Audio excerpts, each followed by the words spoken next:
गुरुदेव भगवान की जय। संसार में हर व्यक्ति अपने स्वभाव के अनुसार ही बर्ताव करता है। जैसे मनुष्य की दृष्टि होती है उसके लिए वैसे ही सृष्टि है, क्योंकि हर मनुष्य एक जैसा नहीं हो सकता। संस्कार हमारे एक जैसे नहीं हैं। एक पिता की 4 संतानें हैं, चारों संतानों के गुण धर्म अलग अलग पाओगे। हमारे कहने का तात्पर्य यह है, कोई हमें साधु कहता है, कोई चोर भी, कोई सज्जन, कोई सत्पुरुष, कोई ढोंगी, कोई पाखंडी, पता नहीं क्या क्या। तो हर मनुष्य की दृष्टिकोण अलग अलग है। कृष्ण भगवान को कोई राजा समझता था, तो कोई ग्वाल बाल, कोई उन्हें साक्षात परब्रह्म स्वरूप में, कोई योगेश्वर स्वरूप में, कोई अपना पति मानता था तो कोई अपना मित्र मानता था। इसी प्रकार से त्रेता युग में जब प्रभु श्री राम सीता स्वयंवर में पहुंचते हैं और भगवान श्री राम पर जब दृष्टि पड़ती है तो वहाँ राजा महाराजा विराजमान हैं और असुर भी सीता से विवाह करने के लिए आए। राजाओं का वेश धारण करके वो किस दृष्टि से देखते हैं, तुलसीदास जी क्या कहना चाहते हैं, तो इसी पर आज हम बताएंगे कि जैसी मनुष्य की दृष्टि होती है वैसे ही सामने उसकी सृष्टि है। तो प्रभु राम स्वयंवर में विराजमान हैं और लोग किस किस भाव से उन्हें देख रहे हैं। देखें रूप महारन धीरा, जो रणधीर हैं, जो वीर रस में, जो सूरवीर हैं, महावीर हैं, वो भगवान को कैसे देख रहे हैं। मन हो वीर रस धरे शरीरा, जैसे वीर रस को धारण किए हुए सामने कोई सिंह रूप में पुरुष खड़े हैं। और डरे कुटिल नभ प्रभु निहारी, मन हो भयानक मूर्ति भारी। और जिनके अंदर कुटिलता है वो भगवान को भयानक किस रूप में देख रहे हैं, भयानक रूप में।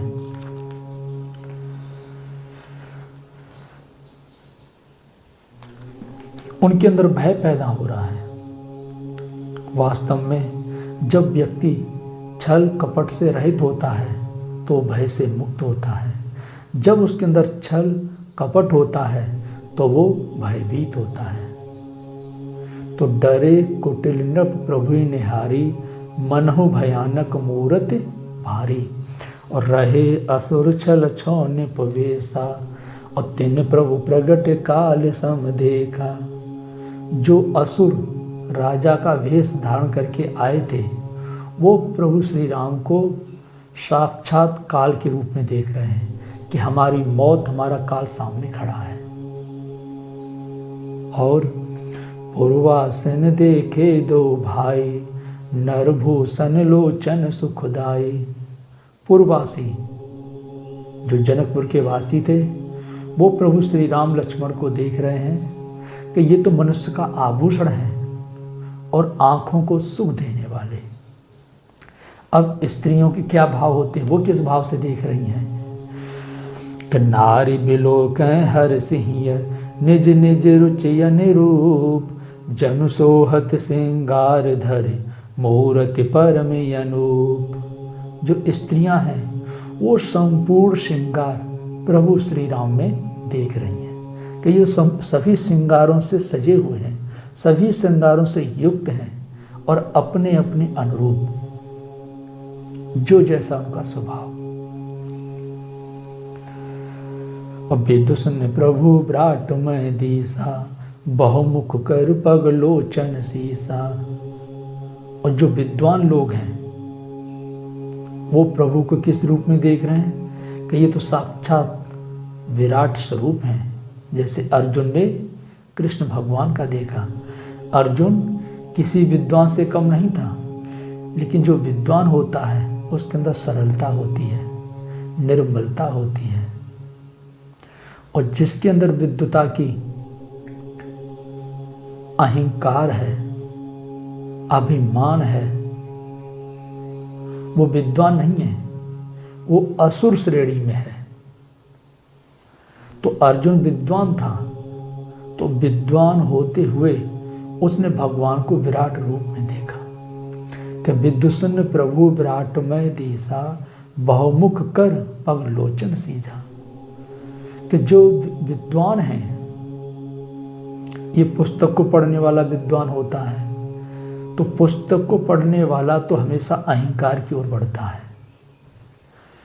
विशिष्ट परम तत्व परमात्मा है। जो परम तत्व परमात्मा के चिंतन में लगे हुए हैं, जिन्होंने ईश्वर के अनुभूतियों को पहचाना है, जो ईश्वरीय अनुभूति से परिचित हो गए हैं, वास्तव वो विद्वान हैं। उनके अंदर अहंकार नाम की बूंद तक नहीं आएगी। वो प्रभु को सर्वत्र देखते हैं। किस रूप में? एक दो आंख वाले नहीं, उनकी अनगिनत आंखें, बहुमुख कर पग लोचन सीसा। बहुत से मुख, बहुत से हाथ, बहुत सी आंखें, इस रूप में देखते हैं। जो ईश्वरीय चिंतन में ईश्वरीय विभूति से परिचित हैं, वो वास्तव में विद्वान है। ये किताब के कीड़े नहीं।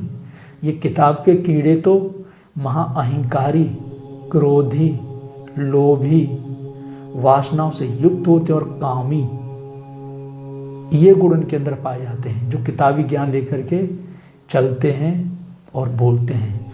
और जो ईश्वर से संयुक्त होकर के, उनकी विभूति से युक्त होकर के जो साधना में अनुरक्त हैं, इस प्रकार जो चलते हैं, वो प्रभु को विराट स्वरूप में देखते हैं। किसको? महापुरुष को, सद्गुरु को। वही वास्तव में विद्वान है। आगे कि जनक जाति अवलोकन कैसे, सजन सगे प्रिय लागें जैसे। और जनकपुरवासी भगवान को देख रहे हैं कि जैसे हमारे ये सजन सगे हैं, हमारे प्रियजन हैं। वास्तव में योग ही जनक है, जो योग से संयुक्त है। योग माने होता है आत्मा का परमात्मा से मिलन।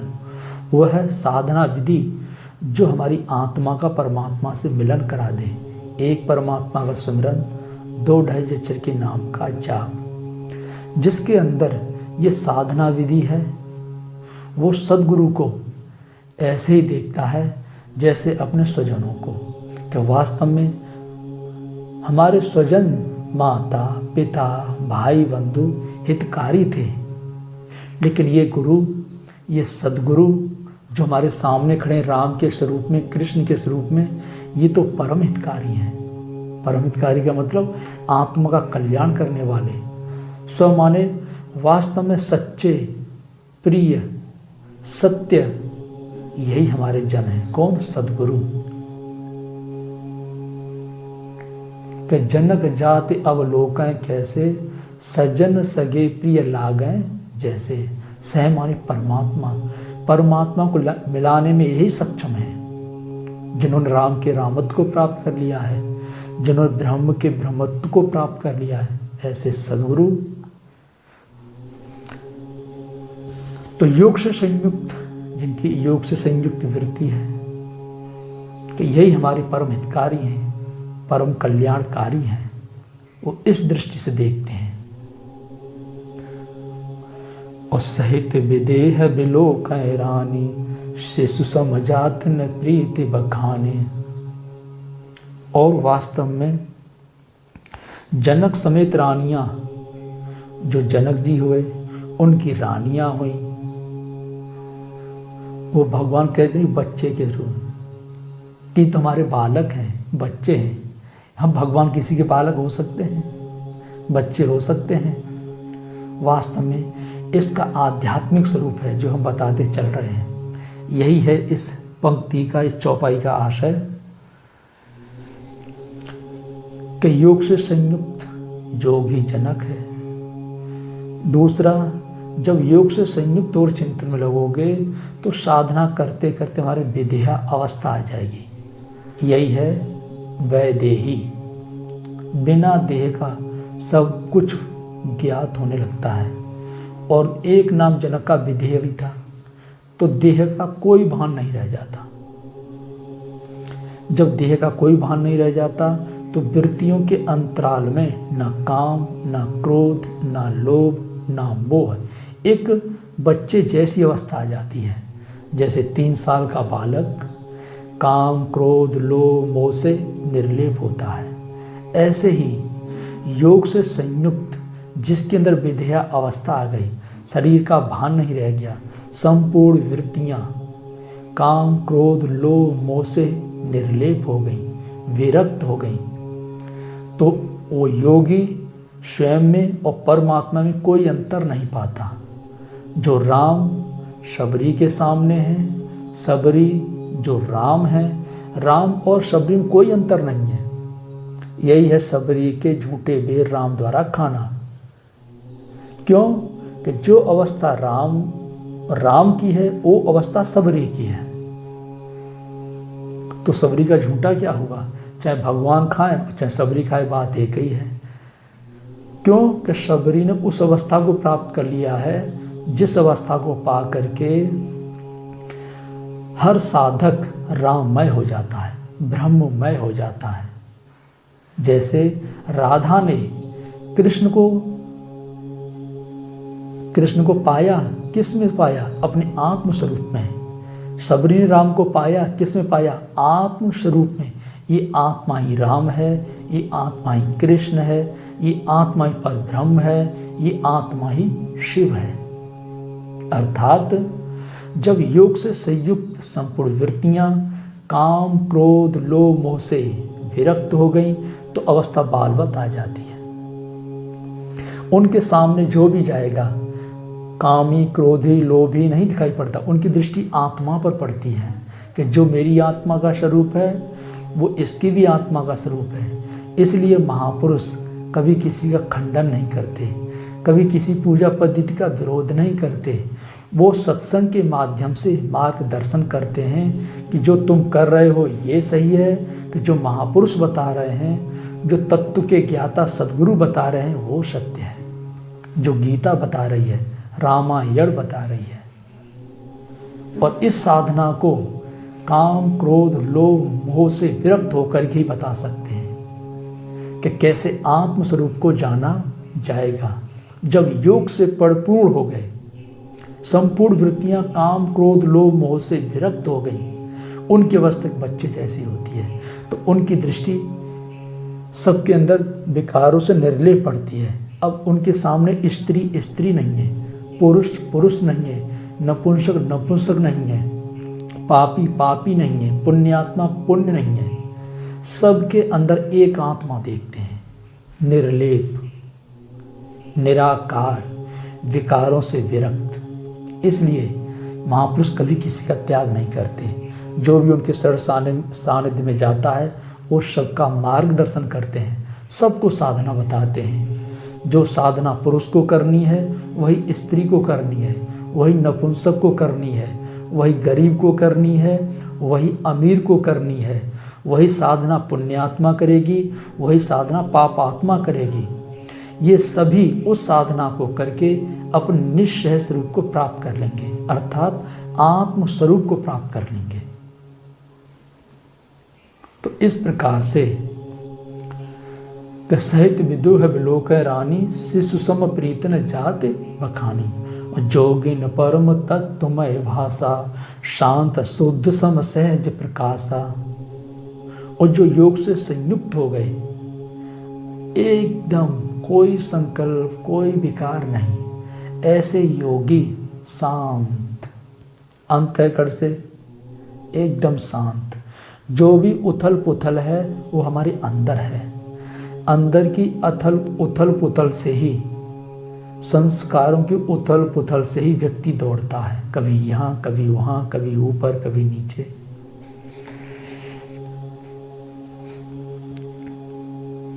तो उथल पुथल अंदर मचती है, तो उसी के आधार पर व्यक्ति भागता है, दौड़ता है।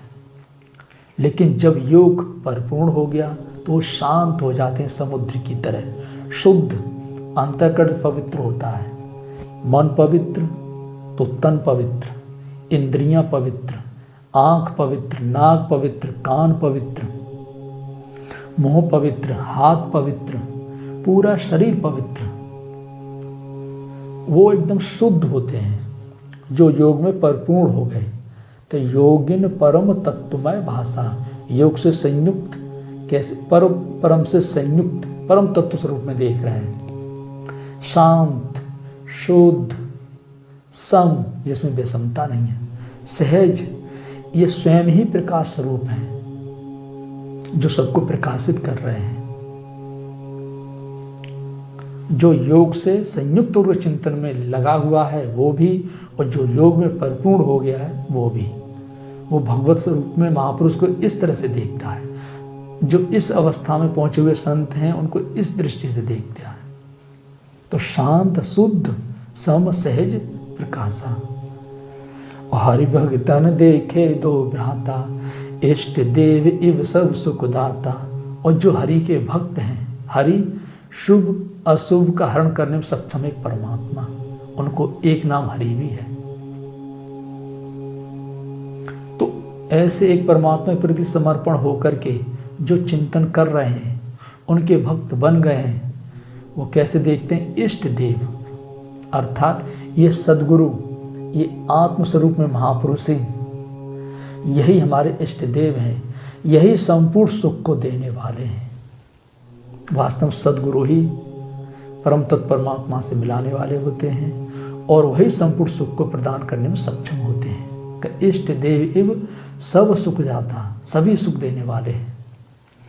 और राम है चितव भाय जहि सिया, सो सनेहु सुख नह कमनीया।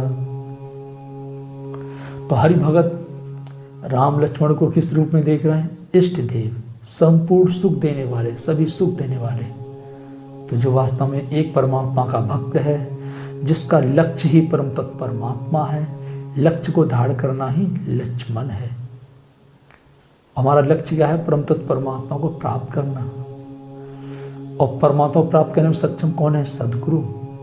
तो उन सद्गुरु को यही संपूर्ण सुख की खान है और सुख को देने वाले हैं, यही हमारे इष्ट आराध्य देव हैं। और सीता जिस भाव से राम जी को देख रही है, उस भाव तो कवि लोग भी वर्णन नहीं कर पा रहे हैं। क्या और अनुभवत न कह सके सो, कवन प्रकार कहें कवि को। क्या कवि लोग भी सीता के भाव को वर्णित नहीं कर पा रहे हैं। अर्थात ईश्वरीय शक्ति ही सीता है। जब जिसके अंदर ये ईश्वरीय शक्ति आ जाती है, जब ईश्वरीय शक्ति से परिपूर्ण हो जाता है, तो जिन देखा सो कहा नहीं, जिन्होंने देखा उन्होंने कहा ही नहीं, और कहा सो देखा नहीं, और जो कह रहे हैं उन्होंने देखा ही नहीं। और रही मन बात अगम की, कहन सुनन की नहीं। ये बात अगम है, ये कहने और सुनने की नहीं है। इस प्रकार से कि एहि विद रहा जाहे जस भाव, तेहि तस देखे यो कौशल राव। जिसका जो भाव रहा, उसी भाव से प्रभु श्री राम जी को देखा। वास्तव में यही दृष्टि हमारी होती है। हम जैसे स्वयं हैं, सामने वैसे ही महापुरुष को देखते हैं, सद्गुरु को देखते हैं। इसमें किसी का कोई दोष नहीं है। जहाँ तक संभव हो सके अपने हृदय में अपने इष्ट देव को धारण करके ही सामने वाले के सामने व्यवहार किया जाए। ओ